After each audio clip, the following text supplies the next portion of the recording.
திருமால் யோகத்தில் இருந்த காலத்தில் மாவலி சக்கரவர்த்தி விண்ணையும் மண்ணையும் தன்வசப்படுத்தினான்.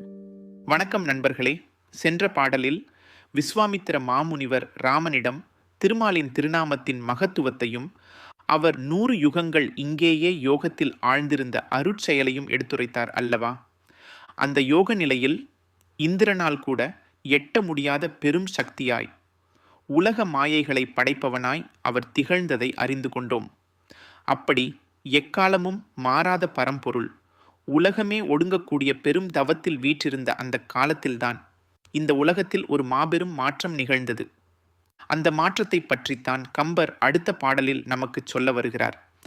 ஒரு பெரும் அசுரனின் எழுச்சி விண்ணையும் மண்ணையும் எப்படி தன் கட்டுப்பாட்டில் கொண்டு வந்தது என்பதை இனி காண்போம்.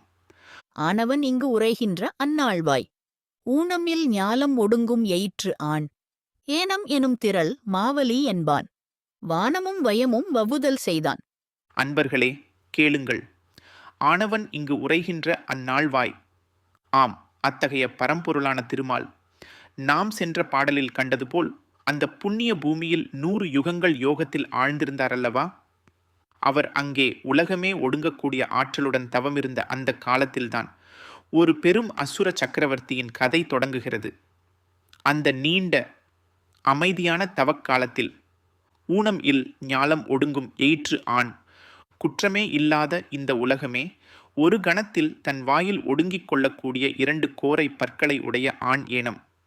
இங்கே கம்பர் பயன்படுத்தும் இந்த உவமையின் ஆழத்தை பாருங்கள். ஆண் ஏனம் என்பது வராக மூர்த்தியை குறிக்கிறது, அதாவது பன்றி அவதாரம் எடுத்த திருமால். இந்த உலகம் முழுவதையும் தன்னுடைய ஒற்றை கொம்பில் ஏந்திய வராக மூர்த்தியின் வலிமையை பற்றி நாம் அறிந்திருப்போம். இந்திரன் உள்ளிட்ட தேவர்களுக்கே கூட இந்த வராக பெருமானின் சக்தியை அளவிட முடியாது. அப்பேற்பட்ட வராக மூர்த்தி உலகத்தை தாங்கியது போல, அல்லது உலகமே அஞ்சி நடுங்கக்கூடிய கோரப்பற்களை உடையவன் போல ஒருவன் இருந்தான். ஏனம் எனும் திரள் மாவலி என்பான்.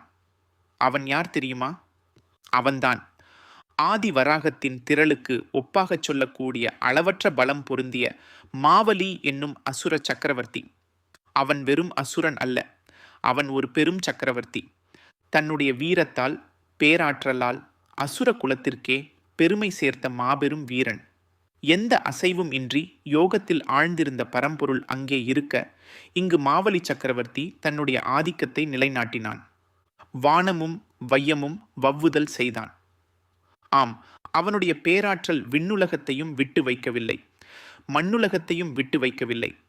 தேவர்கள் ஆட்சி செய்யும் வானுலகையும் மனிதர்கள் வாழும் பூமியையும் தன் பேராற்றலால் கவர்ந்து தனக்குரியதாக்கிக் கொண்டான்.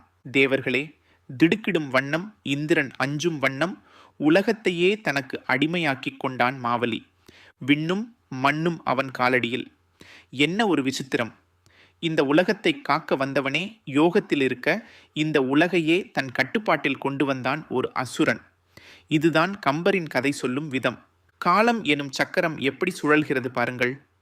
மாவலியின் இந்த ஆதிக்கம் பெரும் மாற்றங்களுக்கு வித்திட்டது. விண்ணும் மண்ணும் அவனுக்கு வசமான பின்பு என்ன நடந்தது? தேவர்கள் கலங்க அந்த பரம்பொருள் தன் தவத்தை முடித்து உலகத்தை காக்க வந்தாரா? அல்லது மாவலியின் ஆதிக்கம் மேலும் வலுப்பெற்றதா? அடுத்த பாடலில் கம்பரின் கவிநயத்தில் அந்த நிகழ்வுகளை காண்போம்.